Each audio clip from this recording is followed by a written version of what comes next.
Dear team, आज इस session में हम लोग जिंजा टेम्पलेट में कंट्रोल स्टेटमेंट कैसे इस्तेमाल करते हैं वो देखने वाले हैं। कंट्रोल स्टेटमेंट मतलब जैसे कि आप लोग जानते हैं इफ एल्स वगैरह है ना, उसके अंदर फॉर लूप वगैरह भी आता है, मतलब लूपिंग्स भी आते हैं। लेकिन ये सभी चीजें हम ये जानते हैं कि पाइथन के अंदर यूज कर सकते हैं और मेन डॉट पी वाई या फिर मतलब पाइथन फाइल के अंदर उसका कोड भी लिखते हैं। लेकिन कई बार ऐसा होता है कि ये सारी चीजों का यूज हमें वेब पेज के ऊपर करना होता है। किसी वेब पेज के ऊपर अगर आपको कैलकुलेटिव कोड मतलब जो कंट्रोल स्टेटमेंट्स होते हैं, इफ एल्स हो गया, फॉर लूप हो गया, व्हाइल लूप हो गया, अगर इसको किसी को यूज करना है वो भी वेब पेज पे एचटीएमएल के, इन दैट केस आप लोगों को ये कंसेप्ट आना चाहिए। ठीक है, तो ये कंसेप्ट का नाम है जिंजर टेम्पलेट कंट्रोल स्टेटमेंट। और वो कंट्रोल स्टेटमेंट लिखने के लिए जो एक एक्सप्रेशन चाहिए होता है वो ये वाला होता है, जिसमें करली ब्रैकेट्स है, उसके बाद में परसेंट है, बीच में स्पेस है, फिर से परसेंट, और उसके बाद में करली ब्रैकेट्स है। मतलब ये आपको वेब पेज के ऊपर कैलकुलेटिव कोड करने के लिए काम में है। अब ये कैसे वर्क होता है उसको हम प्रैक्टिकली समझते हैं। चलिए, ये करने के लिए मैं सबसे पहले चलता हूं हमारे पाइचार्म के अंदर। मैं एक बार रन करता हूं इस प्रोग्राम को। ये मेरा प्रीवियस टाइम लिखा हुआ कोड है, देखिए, क्लिक किया। हमने last time addition of two number का प्रोग्राम देखा था। सपोज मैंने यहाँ पे क्लिक किया और कुछ दो नंबर्स में पुट करता हूँ, 10 और 5। जब मैं ऐड बटन पे क्लिक करता हूं तब ये इसने एडिशन दिखा दिया था। ऐसा कुछ हमने इससे पहले भी किया हुआ है। ठीक है, अब हम क्या चाहते हैं, यहाँ पे देखो जो भी कैलकुलेशन हुआ है वो वेब पेज के ऊपर डिस्प्ले किया है तुम लोगों ने, है ना। कई बार ऐसा सिचुएशन आएगा कि तुम्हें कैलकुलेशन उस वेब पेज के अंदर ही करना है। जैसे कि ये जो एडिशन का कोड है, ये एडिशन का कोड तुमने वेब पेज के अंदर नहीं किया, तुमने सिर्फ वेब पेज के ऊपर डिस्प्ले किया। एक्चुअली एडिशन वाला कोड तुम लोगों ने कहाँ पे किया था, जो अपना मेन कोड जहाँ पे लिखते हैं आप, मेन डॉट पी वाई, यहाँ पे ये है आपका एडिशन वाला कोड। राइट, इसके अंदर आपने कोडिंग किया और उसका जो रिजल्ट है वो आपने उस वेब पेज के ऊपर शो किया। लेकिन मैं आपको ये समझाना चाह रहा हूं, कई बार सिचुएशन ऐसी आती है कि आपको वेब पेज के ऊपर कैलकुलेशन करना होता है। यहाँ पे आपने कैलकुलेशन वेब पेज के ऊपर नहीं किया, आपने अलग से पाइथन के फाइल के ऊपर अंदर कैलकुलेशन किया हुआ है। लेकिन हम चाहते हैं कि हमें वेब पेज के ऊपर कैलकुलेशन करना है। अब ये चीज कैसे करेंगे, तो सी, मैं एक एग्जांपल से आपको समझाता हूँ, ध्यान दीजिए। हम एक काम करते हैं, यहाँ पे एक छोटा सा मैं एक पेज क्रिएट करता हूं और मैं चाहता हूं कि उस पेज के ऊपर ना 1 to 10 प्रिंट हो जाए। मतलब वेब पेज के ऊपर 1 to 10 सीरीज प्रिंट करनी है। सो इसको डायग्राम से समझते हैं। सी, पेंट में चलता हूं, क्या एक्सपेक्टेशन है, मैं एक वेब पेज लेना चाहता हूं, मान लीजिए ये वाला, और ऐसा कोड लिखना चाहता हूं कि ये वेब पेज डिस्प्ले होता है बार बार 1 2 3 4 5 6 अप टू जो भी है 10 सीरीज प्रिंट करना चाहिए इसमें। ठीक है, चलिए तो ये करके देखते हैं अपन। अब आपको समझ में आ गया होगा कि वेब पेज के अंदर अगर सीरीज प्रिंट करना है तो सिंपल सी बात है, वहां पे लूप तो लगेगा। हमने जो कोर पाइथन है, नॉर्मल पाइथन में ये चीज, बेसिक लूप का चीज हमने देखा हुआ है। बस यही चीज हम किसी तो भी वेब पेज के ऊपर चाहते हैं। तो वेब पेज मतलब ये वाला पेज बनाना पड़ेगा। तो एक काम करता हूं, मैं उस पेज को नाम देता हूं series dot H T M L. ठीक है, series dot H T M L ये वाला पेज मुझे क्रिएट करना है। और ये पेज रन होते बराबर मुझे उसके ऊपर 1 2 3 4 5 अप टू 10 आना चाहिए, ऐसा कोड लिखना है। अब यहाँ पे कुछ चीजें समझिए आप। पेज डिस्प्ले होते बराबर हमें सीरीज की आवश्यकता है, इसका मतलब पेज के लोड पे ही कोड लिखना पड़ेगा। ठीक है, तो कैसे करेंगे हम, वापस चलते हैं हमारे प्रोग्रामिंग में। पहली बात तो यह है कि मुझे एक आधा क्या करेगा, वेब पेज लगने वाला है। ठीक है, अच्छा, वेब पेज रन होने के बाद में डिस्प्ले भी होना चाहिए। और हमने कैसा किया हुआ है, सी, यहाँ पे क्लिक किया तो हमारे पास तो यहाँ पे, एक मिनट फिर से रन करते। हाँ, हमने यहाँ पे क्या किया हुआ है, एडिशन का हाइपरलिंक दिया हुआ, उसके बाद में फिर पेज आता है। इस बार मैं चाहता हूं कि ये एडिशन का हाइपरलिंक जहां कहीं होगा उसके बाजू में एक एक्स्ट्रा हाइपरलिंक रहे, उसके क्लिक पे कुछ इस प्रकार से पेज आ जाए सीरीज वाला। ऐसा मुझे करना है। ठीक है, तो पहले तो हम हाइपरलिंक ले लेंगे सीरीज करके, और सीरीज के ऊपर क्लिक किया तो कुछ इस प्रकार से पेज आना चाहिए, ये हम करते हैं। तो ये चीज करने के लिए सबसे पहले हाइपरलिंक बनाना पड़ेगा। अच्छा, हाइपरलिंक कहाँ बनाओगे, जहां पे एडिशन का कोड लिखा हुआ है वहां पे, मतलब जहां पे एडिशन का हाइपरलिंक लिखा वहां पे। तो एक काम करते हैं, हम लोगों ने ये कोड इससे पहले भी देखा हुआ है। हमारे पास में कुछ पेजेस हमने पहले से ही बना के रखे हुए हैं। एक इंडेक्स पेज है यहाँ पे, है ना, इंडेक्स के अंदर चलते हैं और यहाँ पे देखिए एडिशन करके एक हाइपर लिंक है, इसके जैसा और एक हाइपर लिंक मैं बाजू में क्रिएट कर लेता हूँ। ठीक है, AHREF फिलहाल मैं कुछ भी पास नहीं करूंगा और मैं यहाँ पे लिखूंगा सीरीज। ठीक है, सीरीज। मैं चाहता हूं कि इसके क्लिक के ऊपर वो वाला पेज आ जाए। ठीक है, अभी तक हमने पेज बनाया नहीं है, एक बार मैं टेस्ट करके देखना चाहता हूँ कि ये कैसा दिखता है। देखो सी वहां पे लिख के आया हुआ है एडिशन और बाद में सीरीज है, मैं इसको एक के नीचे एक चाहता हूँ। ठीक है, तो आप लोग जानते हो कि एक के नीचे अगर लाना है तो आपको BR टैग का इस्तेमाल करना कर, उससे ब्रेक हो जाता है। ठीक है, फिर से एक बार ट्राई करते रन करके।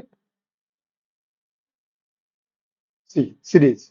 अब हम चाहते हैं कि इस सीरीज वाले हाइपर लिंक के ऊपर क्लिक करते बराबर कुछ इस प्रकार से पेज आ जाए। ठीक है, तो सीरीज वाला HTML का पेज लेते बनाना पड़ेगा और वो यहाँ पे लिंक करना पड़ेगा। तो कोडिंग कहाँ करनी पड़ेगा, main.py में, और हमें एक आधा क्या करना पड़ेगा, यहाँ पे हम एक राउटिंग क्रिएट कर लेते हैं, app.route। ठीक है, ब्रैकेट में सिंगल कोट में हम एक एंड पॉइंट दे देते हैं, जैसे कि मान लीजिए कि एंड पॉइंट का नाम दे देते हैं हम सीरीज। ठीक है, एंटर किया, डेफिनेशन सीरीज करके ही मैं एक आधा फंक्शन बना लेता हूँ और मैं चाहता हूँ कि जैसे ये एंड पॉइंट कॉल हो एक पेज रिटर्न हो जाए, रिटर्न रेंडर टेम्पलेट, और उस पेज का नाम रहे series.html। अब ये series.html जो है अब तक के बना नहीं है, चलिए हम बना लेते हैं फिर उसको। तो पेज बनाने के लिए राइट क्लिक करेंगे, न्यू, और एक HTML का फाइल बनाते हैं सीरीज करके, series.html।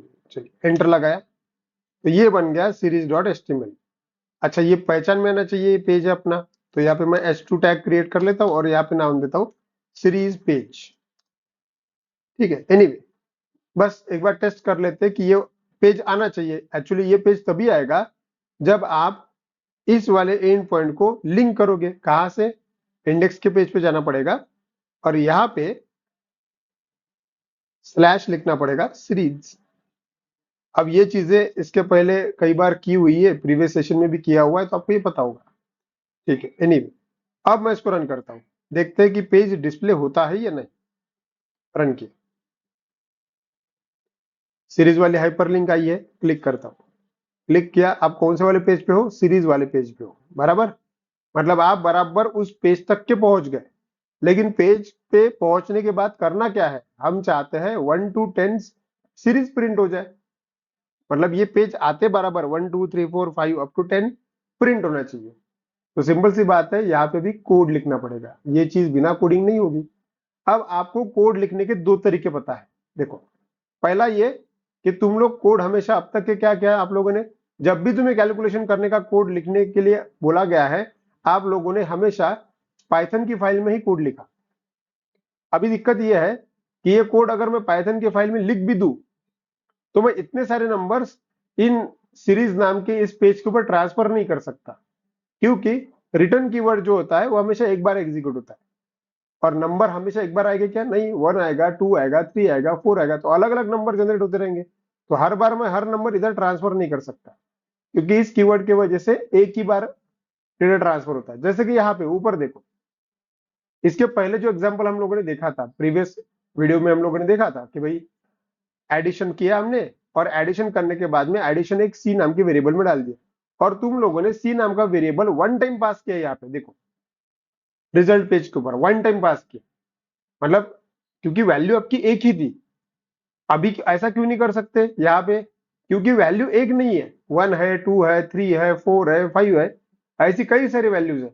वैल्यू अगर एक होती तो मैं यहाँ पे पास करता था, लेकिन वैल्यू एक नहीं है, तो कई सारी अगर वैल्यू होगी तो रिटर्न कीवर्ड ये काम में नहीं आएगा।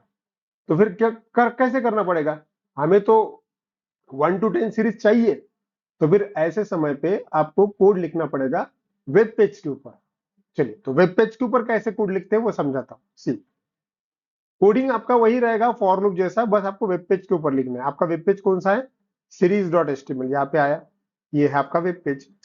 अब यहाँ पे अपने को फॉर लूप का कोड लिखना है, मतलब 1 to 10 प्रिंट होना चाहिए, ऐसा कोड लिखना है। लेकिन यार तुम लोगों को तो जानते हो, तुम लोग ये चीज पता है तुम लोगों को कि जब भी हम यहाँ पे अगर फॉर लूप का कोड लिखना भी चाहे, देखो ऐसा आपको याद होगा कि फॉर लूप का कोड किस प्रकार से होता है पाइथन में। आपको अगर याद होगा तो फॉर लूप हम कुछ इस प्रकार से लिखते थे, फॉर आई इन रेंज, और एक रेंज देते थे, मैं चाहता हूं 1 to 11, क्योंकि 1 to 11 का मतलब होता है 1 to 10 तक के जाएगा, है ना। लेकिन ऐसा लिखा और बस इतना ही अगर रन किया तो देखो दिक्कत क्या आएगी। सी, रन किया फिर से, मैंने उतना ही लिखा और रन किया, सीरीज के ऊपर जैसे क्लिक करूंगा आपको देखो यहाँ पे सीरीज का पेज लिखा हुआ है, और जो तुमने फॉर लूप जैसा है वैसा लिखा वो पूरा का पूरा कोड ही दिख रहा है। अब यहाँ पे अगर आपने नोटिस किया होगा कि यार हमने जो फॉर लूप का कोड लिखा वो तो वैसा का वैसा ही लिख के आ गया यहाँ पे, इसके पहले ऐसा कभी हुआ क्या है? नहीं हुआ। तो आपको एक बात समझनी पड़ेगी कि आपने कोड लिखा कहाँ पे है वो देखो पहले। ये पेज काय का है? HTML का पेज है। तुमने कोड काय का लिखा? पाइथन का कोड लिखा हुआ है। HTML के पेज में पाइथन का कोड कैसे काम करेगा? वो काम नहीं कर रहा है। सिस्टम को लग रहा है कि आपको जिस प्रकार से आपने ये मैसेज दिया सीरीज पेज, वैसे ऐसा कोई भी मैसेज होगा, इसलिए सिस्टम ने वैसा का वैसा डिस्प्ले कर दिया। तो यहाँ पे दिक्कत यह है कि सिस्टम ये समझ नहीं पा रही है कि भैया ये जो कोड है ये पाइथन का कोड, ठीक है। HTML के पेज में पाइथन का कोड सिस्टम आइडेंटिफाई नहीं कर पा रही है, तो हमें यही तो करवाना है उससे। सिस्टम को यही बताना है कि यार ये जो है ना ये पाइथन का कोड है और हमें सीरीज प्रिंट करनी है, वो भी HTML के पेज में। तो ऐसा अगर सिस्टम को समझाना है तो आपको एक टैग इस्तेमाल करना पड़ेगा। यही चीज बोले तो ये कंट्रोल स्टेटमेंट, मतलब आप क्या कर रहे हो, HTML के पेज के अंदर अगर आपको पाइथन का कोड एग्जीक्यूट करवाना है तो आपको एक सिंटैक्स बताना चाहिए, वही है। आपको वो जिंजा टेम्पलेट का कंट्रोल स्टेटमेंट वाला सिंटैक्स यूज करना पड़ेगा। ये जो आपको दो ब्रैकेट दिख रहे हैं यहाँ पे, ओपनिंग ब्रैकेट और क्लोजिंग ब्रैकेट, इसके बीच में अगर आपने कोई भी पाइथन का कोड डाल दिया तो सिस्टम समझ जाएगी कि हाँ ये पाइथन का कोड है। और ये तभी इस्तेमाल करना पड़ता है जब आप HTML के अंदर पाइथन लिखना चाह रहे होगे तो, ठीक है। तो अभी कोडिंग में वापस जाऊंगा। हमें ये समझ गया है कि ये जो चीज है ये सिस्टम इसलिए आइडेंटिफाई नहीं कर पा रही है क्योंकि ये वाला पेज HTML का है, और हमें उसको बताना है। तो ये चीज कैसे हो सकती है? तो ये चीज प्रॉपर करने के लिए आप लोगों को एक सिंटैक्स फॉलो करना पड़ेगा, और वो कुछ इस प्रकार से है। देखो सिंटैक्स, आपको कोई भी डिजाइन वाले पेज में, मतलब फ्रंट एंड वाले पेज में अगर आपको कोई कोडिंग लिखनी है, कोई पाइथन का कोड लिखना है, तो यहां से इसके बीच में लिखना पड़ता है। यहां से हमेशा वो कोड आपका स्टार्ट होगा, ठीक है, और सेम वैसे ही यहाँ पे आपका कोड वो एंड होगा। That's it. ये आपको सिंटैक्स अभी याद रखना पड़ेगा, ठीक है। और ऐसे ही हर चीज के सिंटैक्स है, मतलब जैसे कि आपका फॉर लूप है तो फॉर लूप की शुरुआत होगी और फॉर लूप का एंड होगा। उसी प्रकार से अगर इफ एल्स है, इफ का भी शुरुआत होगा और उस इफ का भी एंड होगा, ठीक है। तो मैं अभी ये चीज आपको करके दिखा देता हूं। आपको सिर्फ इतना ध्यान में रखना है कि जो भी पाइथन का कोड हो, वो पाइथन का कोड आप लोगों को इन ब्रैकेट्स के अंदर ही लिखना है, ठीक है। चलिए करके देख लेते हैं अपन ये चीज अभी।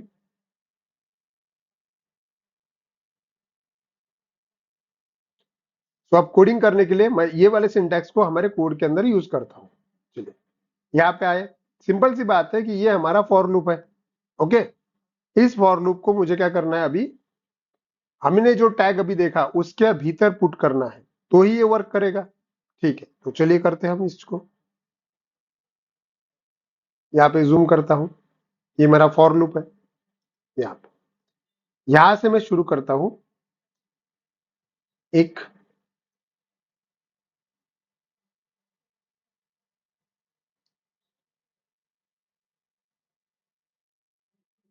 अब उसके बाद में यहाँ पे एंडिंग में, मतलब जैसे कि यहाँ पे स्पेस, यहाँ से शुरुआत की और यहाँ पे मैं उसको एंड कर रहा हूँ, परसेंट का सिंबल देता हूँ और यहाँ पे एंड की, ठीक है। ये हो गया। अब यहाँ पे और एक चीज है, सी, सिंटैक्स के हिसाब से हमने स्टार्ट तो कर लिया लेकिन इसको एंड नहीं किया, तो उसको एंड भी करना जरूरी है। तो एंडिंग स्टेटमेंट आपको लिखना कंपलसरी है। तो यहाँ पे आएंगे, अब इसको एंड कैसे करते हैं? से वही टैग और यहाँ पे स्टार्ट किया और यहीं पे एंड कर देते। बस इसके बीच में आपको लिखना पड़ेगा एंड फॉर। ये आप आज से पहले ये चीज आपने कहीं पे भी इस्तेमाल नहीं किया इस टाइप का। लेकिन अगर आपको उस ब्लॉक को कंप्लीट करना है, अगर हमें सिस्टम को बताना है कि हाँ ये हमारा फॉर है, हमारा फॉर यहाँ से शुरू हुआ और यहाँ पे एंड हुआ, तो आपको लिखना पड़ेगा एंड फॉर। ठीक है, इसके बीच में जो जगह है वो जगह फिर अभी आप यूज कर सकते इन द सेंस आप यहाँ पे जो भी कोड लिखोगे वो एग्जीक्यूट होगा। अगर आपको ये करके देखना है, मतलब फॉर एग्जाम्पल मुझे कुछ इस प्रकार से लिखना है इंडिया, मैं देखता हूँ कि ये कैसे वर्क होगा। ठीक है, इंडिया इतना लिख के छोड़ दिया मैंने, देखते सेव किया, अब इसको रन करते हैं। देखिए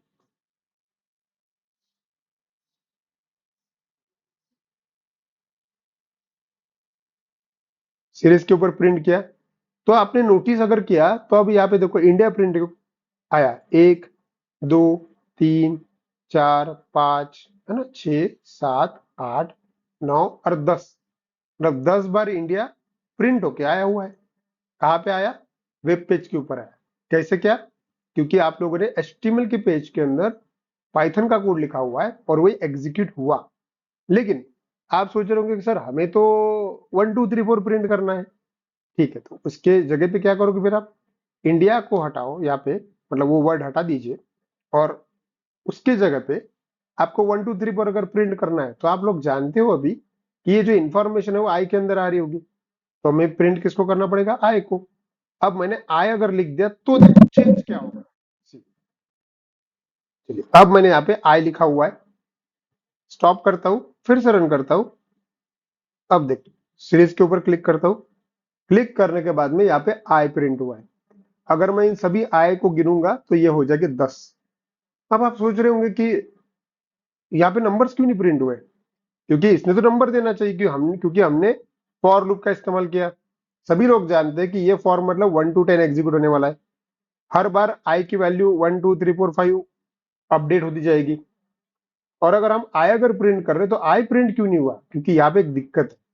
यहाँ पे दिक्कत ये है कि सिस्टम, भले ही तुमने यहाँ पे आई लिखा होगा, आई तुम्हारे लिए वेरिएबल होगा, लेकिन सिस्टम के लिए वेरिएबल नहीं है। उसको ये लग रहा है कि एक नॉर्मल एचटीएमएल का कोई वर्ड है, तो आपने लिख दिया तो उसने वैसा का वैसे प्रिंट किया। हमें ये समझाना पड़ेगा कि भैया ये एचटीएमएल का वर्ड नहीं है, ये पाइथन का कोड है और ये वैल्यू है एक, और ये एक वेरिएबल है, वेरिएबल की वैल्यू प्रिंट करना है। तो अगर ऐसा कुछ करना है आपको, वो भी डिजाइन वाले पेज पे, किसी भी वेरिएबल की अगर वैल्यू प्रिंट करनी है, तो इन दैट सिचुएशन आपको एक टैग इस्तेमाल करना पड़ेगा, एक सिंटैक्स इस्तेमाल करना पड़ेगा। जो इसके भी पहले हमने किया हुआ है वो ये है, डबल करली ब्रैकेट्स। ठीक है, अब यहाँ पे आपको एक चीज के ऊपर नोटिस करना पड़ेगा कि कब इस्तेमाल होता है ये वाला और कब इस्तेमाल होता है ये चीज। ठीक है, डबल करली ब्रैकेट्स तब इस्तेमाल होते हैं अगर आपको किसी वेरिएबल की इंफॉर्मेशन, वेरिएबल की वैल्यू अगर वेब पेज के ऊपर डिस्प्ले करना है तो फिर डबल करली ब्रैकेट्स। और अगर आपको कोई पाइथन का कोड HTML के पेज पे, मतलब फ्रंट एंड वाले पेज पे एग्जीक्यूट करना है, तब आपको ये वाला सिंटैक्स इस्तेमाल करना पड़ेगा। इस चीज को ध्यान में रखना पड़ेगा, कब कौन सा। ठीक है, अब एक बार फिर से ट्राई करते हैं। देखो सीरीज, अब आपने नोटिस किया होगा कि इसने सीरीज प्रिंट कर दी, 1 2 3 4 5 6 7 8 9 10 है। अब इसने एक के बाजू में एक प्रिंट किया, मैं ऐसा चाहता हूं कि एक के नीचे एक प्रिंट होना चाहिए। तो सिंपल सी बात है, ये तो बड़ा ही आसान है। ये जो आई प्रिंट हो रहा है मतलब नंबर ही प्रिंट हो रहे हैं, तो इसके बाद में आप अपने मन से टैग्स लगा सकते हो। अब आप जानते हो कि भाई वेब पेज को अगर एक के नीचे एक प्रिंट करना है मतलब इसको ब्रेक करना पड़ेगा, तो अब आप यहाँ पे BR टैग का इस्तेमाल कर सकते हो। तो यहाँ पे खास बात क्या है? यहाँ पे खास बात ये है कि हम लोग जब चाहे तब पाइथन का भी कोड लिख पा रहे हो और जब चाहे तब HTML का भी कोड लिख पा रहे हो, है ना। फर्क सिर्फ इतना है कि जब भी तुम्हें पाइथन का कोड लिखना हो तब तुम इन ब्रैकेट्स का इस्तेमाल करो, और अगर तुम्हें HTML का कोड लिखना हो तो इन ब्रैकेट्स के बाहर आप कहीं पे भी नॉर्मल HTML का कोड लिख सकते हो। अब देखो मैंने यहाँ पे BR लगाया, अब इसको मैं रन करके दिखा देता हूँ, फर्क देखो।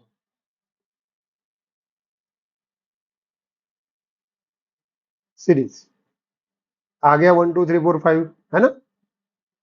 हो सकता है, चलिए मुझे एक के नीचे एक प्रिंट तो करना है और HR लाइन खींचना है, मतलब ऐसा हॉरिजॉन्टल लाइन आना चाहिए।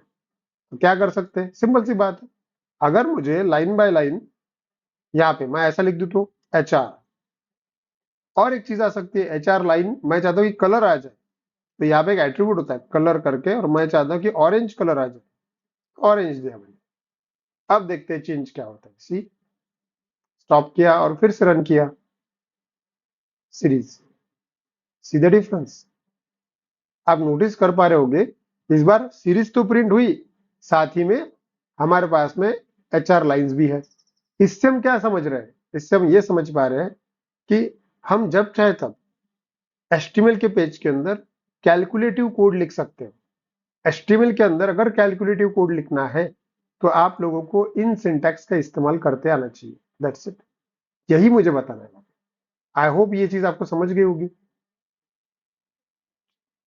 सो चलिए, ये था अपना सीरीज वाला, जहां पे मैंने 1 to 10 जो है वो प्रिंट करके दिखाया, और यहाँ पे आपको ये समझा कि हमने किस प्रकार से डिजाइन वाले पेज के अंदर पाइथन का कोड हम लिख सकते हैं। ठीक है, आप चाहे तो स्क्रीनशॉट ले सकते हो। चलिए, आई होप आपने स्क्रीनशॉट ले लिया होगा। अब एक छोटा सा एग्जांपल करता हूं मैं, इफ एल्स वाला। इफ एल्स वाला एग्जांपल करने के लिए मैं पहले आपको बता देता हूं कि हम क्या करने जा रहे हैं। ठीक है, देखो, मुझे एक ऐसा पेज चाहिए सिंपल सा, उस पेज के ऊपर मुझे यूजर से उसके मार्क्स रीड करने हैं, और मुझे सिर्फ इतना बताना है कि वो पास है कि फेल है। Enter the marks. ठीक है, और सिंपल सी बात है कि यहाँ पे एक छोटा सा टेक्स्ट बॉक्स रहेगा, उस टेक्स्ट बॉक्स में हम कोई ना कोई वैल्यू पुट करेंगे, और नीचे यहाँ पे सबमिट का बटन रहने वाला है। ठीक है, जैसे हम सबमिट बटन पे क्लिक करेंगे, सिस्टम ने बताना चाहिए वो बंदा पास है कि फेल है। ये जो मैं काम कर रहा हूं अभी, ये काम हम दोनों ही तरीके से कर सकते हैं, मतलब डायरेक्ट डिजाइन वाले पेज के ऊपर कोड लिख के भी कर सकते हैं, और बिना डिजाइन के ऊपर भी कर सकते हैं। चाहते क्या है, पेज आना चाहिए, बट एक टेक्स्ट बॉक्स रहा है, मान लीजिए कि टेक्स्ट बॉक्स के अंदर एक वैल्यू पुट की गई है। फॉर एग्जाम्पल, जैसे कि यहाँ पे इमेजिन कीजिए कि यहाँ पे अगर किसी किसी ने डाला हुआ है 65, और सबमिट बटन पे क्लिक किया, अब हमें बताना है कि वो पास है कि फेल है। तो सबमिट बटन के क्लिक पे जब हम दूसरे पेज पे जाएंगे, तो दूसरा पेज कुछ इस प्रकार से होना चाहिए, और वहां पे वो बंदा अगर पास होगा तो लिख के आना चाहिए स्टूडेंट इज पास। ठीक है, अगर फेल होगा तो स्टूडेंट इज फेल। बस फर्क इतना है कि अगर स्टूडेंट पास होगा तो ग्रीन कलर में चाहिए, और स्टूडेंट अगर फेल होगा तो रेड कलर में चाहिए। ठीक है, स्टूडेंट इज फेल, अगर फेल होगा तो, मतलब सिंपल सी बात है, यहाँ पे दो आउटपुट आ सकते हैं, एक तो स्टूडेंट इज पास आएगा, नहीं तो स्टूडेंट इज फेल आएगा। अब यहाँ पे आपको कुछ चीजें समझनी पड़ेगी। देखो यहाँ पे क्या क्या है, यहाँ पे दो पेजेस दिख रहे हैं मुझे। चलिए, मैं यहाँ पे नाम दे देता हूँ। मान लीजिए मेरा पहला वाला पेज है, इसका नाम देता हूं मैं marks.html। ठीक है, दूसरा वाला जो पेज है, मान लीजिए इसका नाम देता हूं हम result.html। अब ऐसा हो सकता है कि रिजल्ट नाम का आपके पास में ऑलरेडी पेज हो, तो मैं यहाँ पे रिजल्ट स्टूडेंट रिजल्ट, मतलब stud_result.html ऐसा पेज बनाने वाला हूं, ताकि कंफ्यूजन ना हो। ठीक है, चलिए, और एक चीज मैं करना चाहता हूं, जो मेरा मेन पेज है, ठीक है, मैं यहाँ पे एक आधा हाइपरलिंक ऐसा कुछ एक बनाऊंगा, यहाँ पे एक छोटा सा पेज। ठीक है, और यहाँ पे मैं ऐसा लिखूंगा पास फेल एग्जाम्पल। ठीक है, पास फेल एग्जाम्पल लिखा, और मैं चाहता हूँ कि जब भी मैं, ये एक हाइपर लिंक है, इसके ऊपर अगर क्लिक किया तो ये वाला नीचे का पेज आना चाहिए, मार्क वाला। ठीक है, उसके बाद में मार्क्स में पुट करूंगा, सबमिट बटन पे क्लिक करूंगा, तो ये वाला पेज आगे वाले जगह पे जाके स्टूडेंट इज पास या फिर स्टूडेंट इज फेल लिख के आना चाहिए। ठीक है, चलिए करके देखते हैं। सबसे पहले हम जाते हो, अब देखो यहाँ पे अलग अलग स्टेप है, जैसे कि ये आपकी स्टेप नंबर 1 है ना, ये आपकी स्टेप नंबर 2 है, और ये आपकी स्टेप नंबर 3 है। आई होप आपको समझ में आ रहा होगा। ठीक है, चलिए अब हम वन बाय वन कर देंगे। स्टेप नंबर 1, सबसे पहले मुझे हाइपरलिंक चाहिए। क्लिक करने के बाद में मार्क्स वाले पेज पे जंप करना है, तो पहले हाइपरलिंक क्रिएट कर लेते हैं। तो चलिए हाइपरलिंक क्रिएट करते हैं पास फेल वाला। तो हमारे पास में इंडेक्स का पेज है ही, यही पे मैं यहाँ पे 2 बार ब्रेक टैग लगा देता हूँ, फिर बी आर और बी आर, ठीक है, ए एच रिफ, और यहाँ पे मैं लिखता हूँ पास फेल एग्जाम्पल, बराबर, परफेक्ट।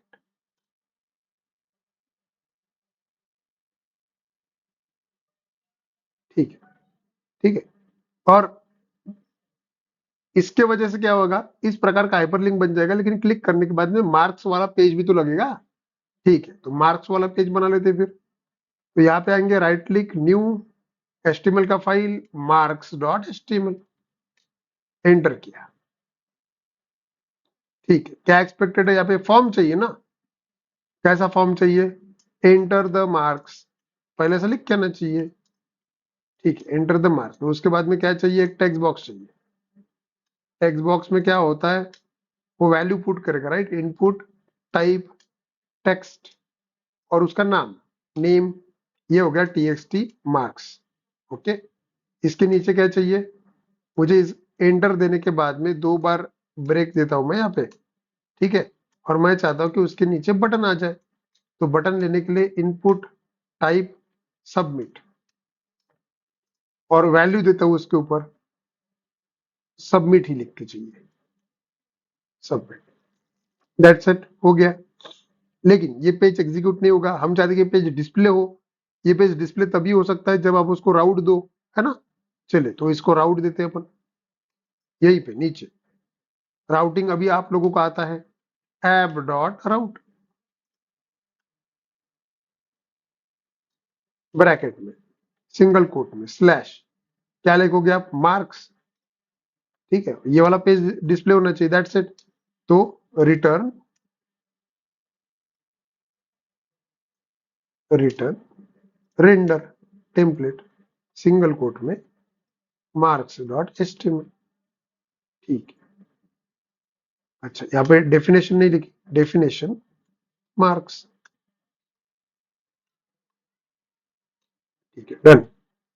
ठीक है, तो इससे इतना देखते हैं कि पेज आता है क्या, लेकिन ये तभी आ सकता है जब आप इंडेक्स पेज में लिंक करोगे इस पेज को। जब कोई पास फेल एग्जाम्पल वाले पे क्लिक करेगा, तब एंड पॉइंट क्या होना चाहिए, मार्क्स। अब ये हो गया लिंक। एक बार ट्राई करते हैं कि ऐसा ही वर्क कर रहा है क्या, देखो, पास फेल पे क्लिक होने के बाद में वो पेज आना चाहिए, आया, शो हो रहा है। और ये जो चीज है, मैं किसको देख के कर रहा हूँ, मुझे जो फ्लो मिला हुआ है उसको देख के कर रहा हूँ, मतलब पहला और दूसरा स्टेप मेरा कंप्लीट हुआ। सबमिट बटन के क्लिक पे तीसरा स्टेप मेरा ये है कि मुझे स्टूडेंट रिजल्ट वाला पेज चाहिए, ठीक है, और उस पेज के ऊपर मुझे स्टूडेंट पास है कि फेल है, इतना लिख के चाहिए। अब ये चीज करने के लिए मेरे पास में 2 रास्ते हैं। मैं पूरा का पूरा कोड जो है ऐप डॉट पीवाई में भी कैलकुलेट करके कर सकता हूँ, मतलब पूरा पाइथन का कोड लिख के भी कर सकता हूँ, और मैं डिजाइन वाले पेज पे लिख के भी कर सकता हूँ। दोनों ही ऑप्शन अवेलेबल है, स्टेप बाय स्टेप जाएंगे। सबमिट बटन के क्लिक पे हम चाहते हैं कि जो ये स्टूडेंट रिजल्ट वाला पेज है, इसके ऊपर ट्रांसफर हो जाए। ठीक है, तो यहाँ पे आते हैं। सिंपल सी बात है कि जब भी सामने वाला बंदा इस टेक्स्ट बॉक्स की वैल्यू बटन के ऊपर क्लिक करेगा, तब इस टेक्स्ट बॉक्स की वैल्यू जो है कहीं तो भी सबमिट होगी। तो सबमिट कहाँ पे होगी, वो तो सबमिट होने वाली है वो यहाँ पे, जो चीज सबमिट बटन के क्लिक पे कहीं तो भी ट्रांसफर करना पड़ेगा उसको, बराबर। सबमिट बटन के ऊपर कहाँ जंप हो रहे तुम, स्टूडेंट रिजल्ट वाले पेज पे, तो यहाँ ये वाला पेज शो करना पड़ेगा फिर पहले। ठीक है, तो वो वाला पेज पहले क्रिएट करना पड़ेगा और फिर उसको जंप करवाना पड़ेगा। ठीक है, तो पेज क्रिएट कर लेते, राइट क्लिक, एचटीएमएल का पेज, यहाँ पे लिखता हूं मैं stood underscore result dot HTML. ठीक है, अब क्या चाहते हैं अपन, पेज तो बन गया, अब यहाँ पे आंसर आना चाहिए। ये हमारा मान लीजिए कि आंसर वाला पेज है, तो मैं यहाँ पे H2 और यहाँ पे आंसर ऐसा लिखना चाहता हूँ, आंसर पेज। सिर्फ ये आंसर पेज बोले तो रिजल्ट पेज, ठीक है, समझने के लिए सिर्फ, ठीक है, रिजल्ट यहाँ पे आएगा। लेकिन ये पेज कब आना चाहिए? ये पेज तब आना चाहिए जब बटन क्लिक हो, बराबर। देखो ये डायग्राम में ऐसे ही है ना, बटन के क्लिक होने के बाद में ये पेज आना चाहिए, तो ठीक है।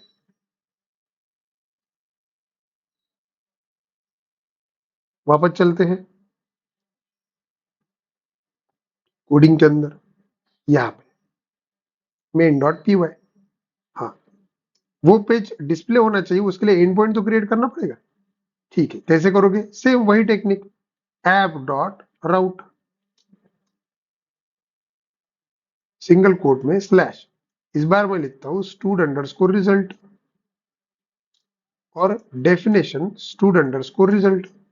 क्यों? क्योंकि हम उसका फंक्शन क्रिएट कर रहे हैं, ठीक है। और कौन सा पेज आना चाहिए?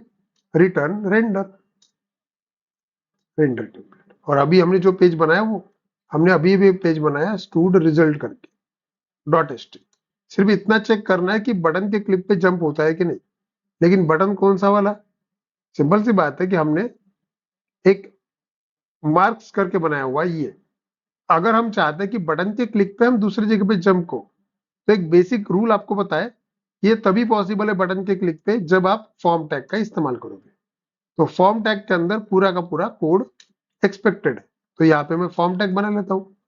और आप लोग अभी जानते होंगे कि फॉर्म टैग के अंदर दो एट्रीब्यूट्स होते हैं, एक होता है एक्शन और दूसरा होता है पोस्ट, मतलब मेथड। तो मेथड मैंने पोस्ट दे दी, और एक्शन मतलब जहां पे जंप करना है, तो मुझे जंप करना है स्टूड अंडरस्कोर रिजल्ट पे। तो बटन क्लिक होते से ही जो है वो स्टूड अंडरस्कोर रिजल्ट वाले पेज पे जंप हो जाएगा। देखते हैं, चलिए पास फेल एग्जांपल पे क्लिक करता हूँ, फॉर्म आना चाहिए, फॉर्म आया।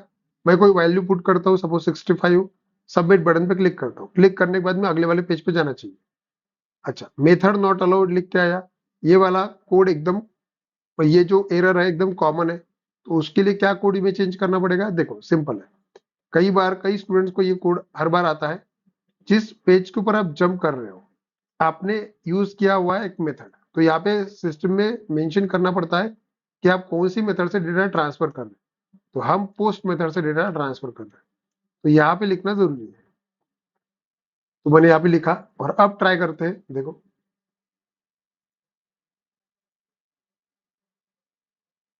पास फेल, एक वैल्यू पुट करते हैं, सबमिट।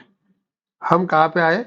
रिजल्ट वाले पेज पे। मतलब ये पूरा फ्लो हमने कंप्लीट कर लिया, बस अभी एक ही चीज बाकी है, वो ये है कि जो वैल्यू तुमने डाली, जो मार्क्स उस बंदे के है, उसके मार्क्स रीड करके इतना ही पता करना है कि वो पास है कि फेल है, दैट्स इट।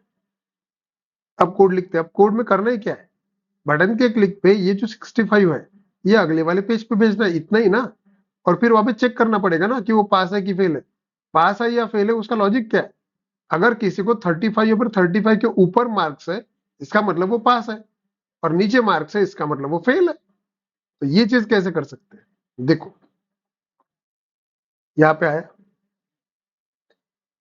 जब बटन क्लिक हो रही है, सबमिट बटन, तब तुम्हारे टेक्स्ट बॉक्स से वैल्यू आएगी। वो टेक्स्ट बॉक्स की वैल्यू कहाँ पे आएगी? यहाँ पे। वो टेक्स्ट बॉक्स की वैल्यू तुम्हें रीड करना जरूरी है, तो तुमने एम नाम का वेरिएबल क्रिएट किया। और रन टाइम अगर तुम्हें कुछ भी रीड करना है, तो तुम जानते हो कि रिक्वेस्ट डॉट फॉर्म से तुम रीड कर सकते हो, ठीक है। डबल कोट्स में यहाँ पे लिखेंगे हम उस कंट्रोल का नाम, कंट्रोल का नाम है txt marks, ठीक है। चलिए, तो सिंपल सी बात है, वैल्यू जो है अभी, मतलब वो बंदे को जो भी मार्क्स मिले वो किसके अंदर है? अभी एम के अंदर है। अब तुम्हारे पास में ये प्रोग्राम करने के दो रास्ते हैं। देखो, इस प्रोग्राम में सिंगल वैल्यू है, ठीक है। सिंगल वैल्यू मतलब ये जो वैल्यू है एम, आप यहाँ पे भी पास कर सकते हो डायरेक्टली, ठीक है। या फिर आप इफ एल्स वाला कोड डायरेक्टली यहाँ पे भी लिख सकते हैं। If M is greater than और इक्वल टू 35, तो सिंपल सी बात है, वो बंदा जो है एक तो पास हो जाएगा, एल्स वो बंदा फेल हो जाएगा। और उसको वो पास हुआ कि फेल हुआ, वो चीज बस आपको यहाँ पे ट्रांसफर करनी है इसके साथ में, ओके। ये हम कर सकते हैं, ये पहला तरीका। ये अगर को आपको मैं करके दिखाऊं तो हम ये ऐसा कर सकते हो, बेसिक जैसा हम इसके पहले करते थे, सेम वैसा। ये एक तरीका है। दूसरा एक तरीका ये भी है, देखो मैंने यहाँ पे लिखा इफ, दिखा देता हूं मैं करके। अब आप तो जानते हो यहाँ पे प्रिंट करके कोई मतलब नहीं है, पास है कि फेल है, पास है कि फेल है कहाँ पे प्रिंट करना पड़ेगा, यहाँ पे। लेकिन इस पेज के ऊपर पास है कि फेल है ये प्रिंट करना मतलब इसको वैल्यू देनी पड़ेगी ना, करेक्ट।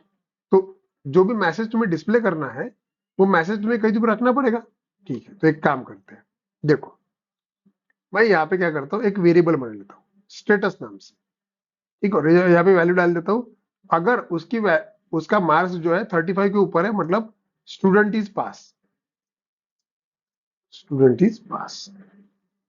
लेकिन अगर ऐसा नहीं है एल्स, तो उसका स्टेटस रख देते हैं, मतलब एक एक्स्ट्रा मैंने वेरिएबल बनाया, उसमें मैसेज डाल दिया स्टूडेंट इज फेल।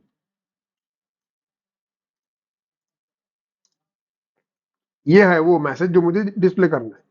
अब ये जो स्टेटस नाम का वेरिएबल है उसका रेंज के बाहर नहीं जाना चाहिए, इसलिए मैं पहले स्टेटस को ब्लैंक करके रखता हूं। तो स्टेटस इक्वल्स टू ब्लैंक, मतलब मेरे पास में एक स्टेटस नाम का वेरिएबल है अभी। ठीक है, हम ये चाहते हैं कि स्टेटस नाम के वेरिएबल में वैल्यू स्टूडेंट इज पास कब रहेगी, अगर आने वाले मार्क्स 35 से ऊपर होगा तो। और अगर ऐसा नहीं है तो फिर मैसेज करेगा स्टूडेंट इज फेल। लेकिन ये मैसेज यहाँ पे डिस्प्ले करके कोई मतलब है क्या, ये कहाँ पे शो करना पड़ेगा, ये शो करना पड़ेगा हमें हमारे रिजल्ट वाले पेज पे। तो सिंपल सी बात है, ये वाला मैसेज उधर भेजना पड़ेगा ना। तो एक काम करते हैं, हम लोग तो वैल्यू सेंड करना देखे हुए हैं, कॉमा देके हम ऐसा कर सकते हैं, मैसेज आप यहाँ पे कुछ भी लिखिए, मैसेज लिखिए, रिजल्ट लिखिए, या फिर ऐसा कर सकते हैं रिजल्ट इक्वल टू जो भेजना है वो मुझे स्टेटस जो वेरिएबल बनाया उसकी वैल्यू भेजना है। तो इससे होगा ये, वो बंदा पास है कि फेल है इन वेरिएबल्स में। इन वेरिएबल का डेटा आपने किसको दिया, रिजल्ट नाम के एक वेरिएबल को दिया, और ये रिजल्ट नाम का वेरिएबल कहाँ गया, स्टूडेंट रिजल्ट वाले पेज के ऊपर चला गया। तो अब क्या करेंगे हम, ये रिजल्ट वाला जो वेरिएबल है इसकी वैल्यू हमें कहाँ शो करनी है, स्टूडेंट रिजल्ट वाला पेज जो है वहां पे, यहाँ पे। ठीक है, तो यहाँ पे मैं ऐसा लिखता हूँ एच आर टैग, और यहाँ पे मुझे रिजल्ट को डिस्प्ले करना है। तो डेटा कहाँ पे, रिजल्ट नाम के वेरिएबल में। तो तुमने अगर ऐसा लिखा तो ये तो वर्क नहीं करेगा, करेक्ट। तो कैसे वर्क करेगा फिर, हमने अभी भी पढ़ा हुआ है एचटीएमएल के अंदर आपको अगर कोई भी वेरिएबल की वैल्यू अगर चाहिए तो उसको डबल करली ब्रैकेट्स में लिखना पड़ेगा, इसलिए इसको लिखना पड़ेगा डबल करली ब्रैकेट्स में। चलिए अब रन करके देखते हैं, देखो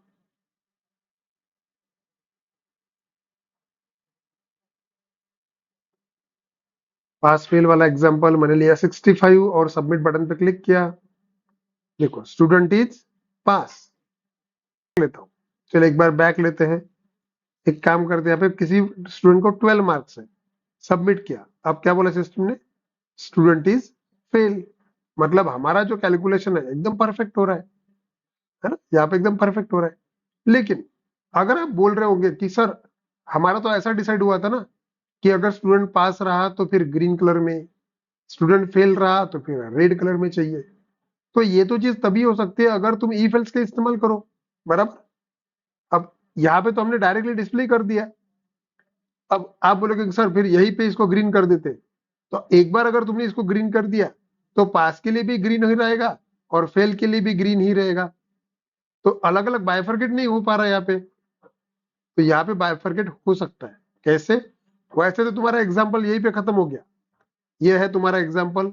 आप चाहो तो स्क्रीनशॉट ले सकते हो, यहाँ पे मैं थोड़ा रुकता हूँ, और इसका स्क्रीनशॉट लेने के बाद में दूसरा स्क्रीनशॉट आपको लेना है, ये वाला, ऐसा इसका भी ले लीजिए स्क्रीनशॉट। ठीक है, चलिए यहाँ पे स्क्रीनशॉट लेना हो गया है। ऐसा कंसिडर कर रहा हूँ कि आप लोगों ने स्क्रीनशॉट लिया, ये इसलिए लेने को बताया मैंने क्योंकि मैं अब कोड को चेंज करने वाला हूँ। यह है पहला तरीका जिसके वजह से आपका कोड एग्जीक्यूट हुआ और आपको स्टूडेंट पास है कि फेल है पता चला, लेकिन ये नहीं पता चल रहा है उसका कलर नहीं चेंज हो पा रहा है। ठीक है, ये करने के लिए आपको वेब पेज के ऊपर ही कलर चेंज करने का कोड लिखना पड़ेगा, मतलब यहीं पे इफ एल्स आना चाहिए। तो एक काम करते हैं ना, जो कैलकुलेशन हम वहां कर रहे हैं तो वो इस वेब पेज पे करते हैं। अब मैं कोड के चेंज करता हूँ, अब मैं सिंपली इतना करता हूँ, ये सब हटा देता हूँ, बस यूजर से मार्क्स रीड किए, ठीक है, यूजर से मार्क्स रीड किए, एम के अंदर पूरे मार्क है, वो मैं यहाँ पे भेजता हूँ एम। जाहिर सी बात है ये एम की वैल्यू किसको गई, रिजल्ट को गई। और रिजल्ट किसके पास है, उधर। ये रिजल्ट वाला वेरिएबल किधर जाएगा, यहाँ पे है रिजल्ट वाला वेरिएबल। अब हमें सिर्फ इतना चेक करना है कि रिजल्ट में जो वैल्यू है, रिजल्ट में जो वैल्यू है वो 35 के ऊपर है कि नहीं। अगर 35 के ऊपर होगा तो तुम उसको फिर से बोलोगे पास, और नहीं होगा तो फिर तुम बोलोगे उसको फेल। तो चेक करना पड़ेगा ना। तो सिंपल सी बात है, यहाँ पे इफ एल्स लगाना पड़ेगा, करेक्ट। यहाँ पे ऐसा लिखना पड़ेगा इफ, तो फिर आपके रिजल्ट में जो वैल्यू है कि वो रिजल्ट ग्रेटर देन 35 है क्या, ऐसा। एक तो ऐसा होगा, नहीं तो नहीं होगा। लेकिन प्रॉब्लम ये है, सिस्टम को ये समझ ही नहीं आएगा कि ये पाइथन का कोड है करके, क्योंकि तुम कोड कहाँ लिख रहे हो, पाइथन का एचटीएमएल के पेज में, और आप चाहते कि एचटीएमएल के पेज को समझे। तो फिर तुम्हारे पास में आंसर क्या है, तुम्हारे पास में खास प्रकार का एक सिंटैक्स है, इसका यूज करो, तो ही सिस्टम को समझेगा कि ये इफ एल्स है, जो कि पाइथन का कंसेप्ट है। ठीक है, ऐसा। उसके बाद में एंटर लगाओगे। तुम जानते हो कि हर चीज को अपनी एंडिंग होती है, इस टैग को अपना एंडिंग होता है। जिस प्रकार से फॉर लूप का किया तुमने वैसे ही, तो यहाँ पे भी उसका एंडिंग होता है। तो यहाँ पे लिखना है पड़ता है एंड इफ। जिस प्रकार से एंड फॉर लिखा था उसी प्रकार से तुम लोगों ने एंड इफ लिखा, हो गया। तो ये है आपका अभी पूरा का पूरा इफ ब्लॉक। ठीक है, अब करना है क्या है, इफ आपने चेक किया कि रिजल्ट ग्रेटर देन 35 है क्या। सिंपल सी बात है, एक तो ऐसा होगा नहीं तो नहीं होगा। अगर ऐसा हुआ तो क्या आना चाहिए मैसेज, सिंपल सा मैसेज आना चाहिए, student is pass, student is pass. लेकिन किसी कारणवश ऐसा नहीं हो पाया। नहीं हो पाया मतलब क्या लिखोगे आप एल्स लिखोगे, या एल्स। लेकिन अगर डायरेक्टली ऐसा एल्स लिख के छोड़ दिया तो गड़बड़ हो जाएगा, सिस्टम नहीं समझ में पाएगी कि ये पाइथन का कोड है करके। इसके लिए फिर आपको यहाँ पे लिखना पड़ेगा कुछ इस प्रकार से, एल्स। अब लिखेंगे हम स्टूडेंट इज फेल। ये परफेक्ट है, मतलब एक तो ऐसा होगा नहीं तो नहीं होगा। ठीक है, अब इसको रन करके देखते हैं कि ये वर्क होता है क्या। ठीक है, रन करते इसको, रन किया, पास एग्जांपल। अब मैं यहाँ पे 65 लिखता हूँ, सबमिट बटन पे क्लिक किया। आपको आउटपुट में जरा भी चेंज नहीं दिखेगा, क्योंकि टेक्निक चेंज हुआ है। आउटपुट तो बराबर आ रहा है, पहली भी टेक्निक से आंसर आ रहा था, दूसरी भी टेक्निक से आंसर आ रहा है। एक बार फिर से बैक लेता हूँ। इस बार मैं यहाँ पे मान ऐसा समझो कि उसको 24 मार्क है, सबमिट किया। अब स्टूडेंट इज फेल लिख के आया। यहां तक के तो एकदम परफेक्ट चल रहा है। लेकिन हमने दूसरी टेक्निक इस्तेमाल ही इसलिए की क्योंकि हम कलर कॉम्बिनेशन चेंज करना चाहते थे। मैं चाहता हूं कि स्टूडेंट इज पास ग्रीन रहे, फेल रहा तो फिर रेड रहे। ठीक है, वापस आते हैं, यही पे चेंज कर सकते हैं आसानी से। स्टूडेंट इज पास काय में चाहिए, ग्रीन में चाहिए ना, तो आप ऐसा कर सकते हैं। ये तो सिंपल एचटीएमएल है। फॉन्ट, फॉन्ट में कलर करके आता है एट्रीब्यूट कलर, तो मैं यही लिखता हूं ग्रीन, और यहीं पे मैं फॉन्ट टैग एंड करता हूं। हो गया। इसका मतलब मैंने यहाँ पे पाइथन का भी कोड लिखा हुआ है, और साथ ही में जब चाहे तब मैं एचटीएमएल का भी कोड लिख सकता हूं। ये हो गया ग्रीन। लेकिन जब तुम फेल लिखोगे तब मैं चाहता हूं कि यार फेल के टाइम में ना उसका फॉन्ट जो है वो रेड हो जाए। ठीक है, तो यहाँ पे मैं लिखूंगा रेड, रेड, और यहाँ पे मैं फॉन्ट को एंड करता हूँ। फॉन्ट को एंड किया,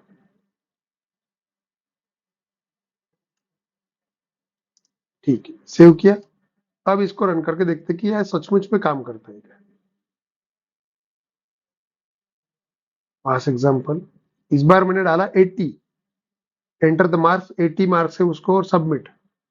अब आपने अगर गौर किया तो उसका कलर जो है, उसका कलर जो है वो ग्रीन है।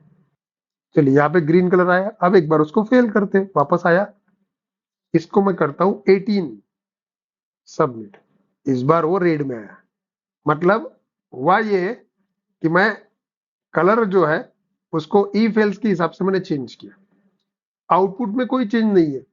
स्टूडेंट पास फेल पहले भी दिखा रहा था, स्टूडेंट पास फेल अब भी दिखा रहा है। बस फर्क ये है कि डिजाइन के पैटर्न में चेंज है। तो वो रेड कलर और ग्रीन कलर का लॉजिक लिखने के लिए मैंने कैलकुलेशन जो है वो कहां पे लगाए, आउटपुट वाले पेज पे लगाया। यही कैलकुलेशन थोड़ी देर पहले हमने कहाँ पे लगाए थे, जो अपना पाइथन वाला पेज था वहां पे भी लगाए थे, तो वहां पे भी आउटपुट आ रहा था और यहाँ भी आउटपुट आ रहा है। दोनों ही तरीके अपने अपने जगह पे सही है, बस डेवलपर को ये समझना पड़ेगा कि कब किसकी जरूरत है। तरीके दोनों ही पता होने चाहिए तुमको। चलिए, मैंने आपको दोनों ही तरीके दिखाए। Take the screenshot. लिया? तो इस प्रकार से मैंने अभी ये जो टेक्निक इस्तेमाल किया, डिजाइन वाले पेज में मैंने पाइथन का कोड किस प्रकार से वर्क करता है वो आपको समझाया। इस टेक्निक का इस्तेमाल तुम्हें जब प्रोजेक्ट तुम करोगे तब तुम्हें इसी टेक्निक का यूज करना है। कई बार ये टेक्निक तुम्हारे काम में आएगी।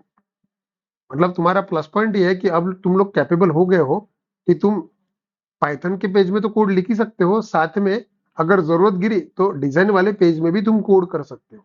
ये इसका प्लस पॉइंट है। एचटीएमएल का एक ड्रॉबैक था कि एचटीएमएल के अंदर प्रोसेसिंग नहीं हो पाता था। एचटीएमएल के अंदर प्रोसेसिंग मतलब ये जो कैलकुलेटिव कोड है वो डायरेक्टली एचटीएमएल के अंदर वर्क नहीं करते। लेकिन फ्लास्क फ्रेमवर्क का फायदा ये है कि तुम लोग उनके टेम्पलेट्स का इस्तेमाल अगर एचटीएमएल में करोगे फिर भी वो एग्जीक्यूट होता है। उसके लिए आपको वो टैग्स पता होना चाहिए, जो कि हमने थोड़ी देर पहले देखे। ये वाले टैग है वो, अगर तुम्हें कोई भी कंट्रोल स्टेटमेंट के अंदर काम करना है तो। ठीक है, तो अब इसको ही देख के आपके लिए होमवर्क ये है कि अगर आप ऐसा इस्तेमाल कर सकते हो, आप कोई नंबर अगर आगे भेज के उसको कैलकुलेट कर सकते हो, मार्क्स कैलकुलेट कर सकते हो, तो ऐसे कई सारी चीजें हैं। आप एग्जांपल ले सकते हो कि आप कोई नंबर रीड कीजिए, उसको पॉजिटिव है कि निगेटिव है वो आप डिस्प्ले कर सकते हैं वेब पेज के ऊपर, है ना। पॉजिटिव अगर होगा तो उसको ग्रीन कलर में डिस्प्ले करो, निगेटिव होगा तो रेड कलर में डिस्प्ले करो। ऐसा कर सकते हो आप लोग, करेक्ट। चलिए, आई होप ये आपको कंसेप्ट अभी क्लियर हो गया होगा। चलिए, अब तुम्हारे लिए टास्क देता हूं। यूजर से वैल्यू रीड कर सकते हो।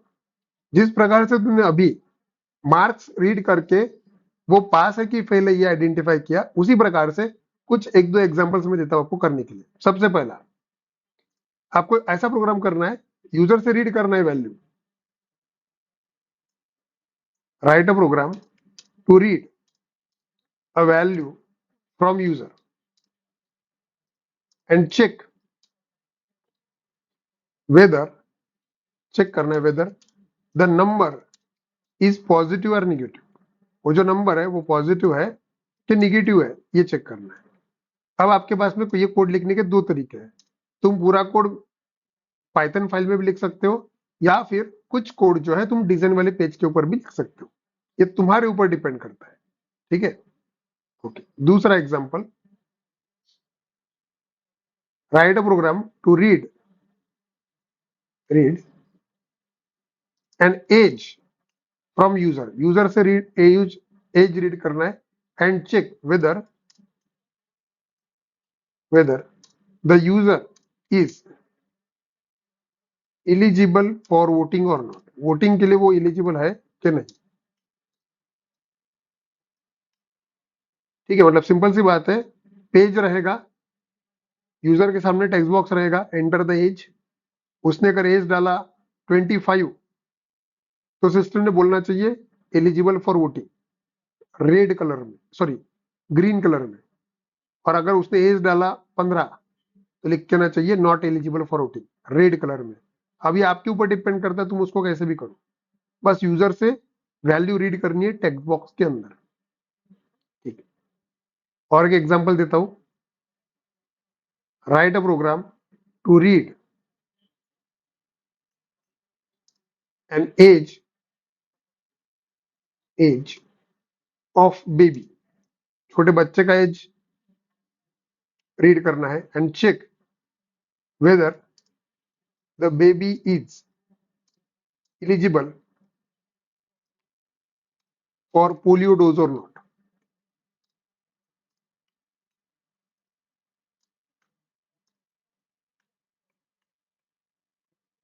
ठीक है,